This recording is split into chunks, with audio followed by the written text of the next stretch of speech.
Ayun na po guys, ito na po guys, yung mga kahoy na nanggaling sa ating mga pinagkumpaya ng ating mga kambing. So ngayon ay magiging kahoy na siya. So nakakatulong kasi nga magiging panggatong na po siya guys. Diyan ko po siya kinukuha oh. Ayan po, ito po yung mga pinagtuyuan ng mga pinagkumpaya na natin. So ngayon, kasi lagi umuulan, hindi siya agad masilab. Gawin na natin panggatong, di ba? At nakatulong pa tayo kasi nga nag-iisaw-isaw din kami. So yung mga baga nito, sila muna mag-i-start na uling sa labas. Habang walang bumibili, hinahayaan lang po namin siyang umusok doon sa labas, yung sa magkaroon ng baga. Ayun na, tapos ito na, oh, nakakatuwa din po ba?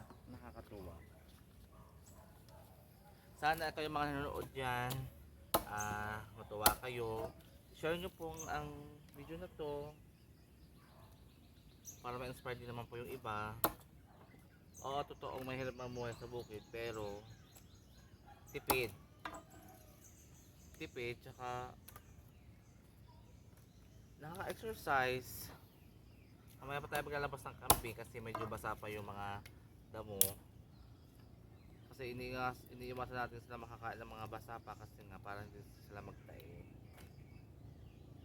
Kasi mga kambing, pag sa taiyan ako, maselan po yan, delikado masyado. Kaya hanggat kumaaari maiiwasan at kukumpayan muna natin sila. Kaya pa sila oh.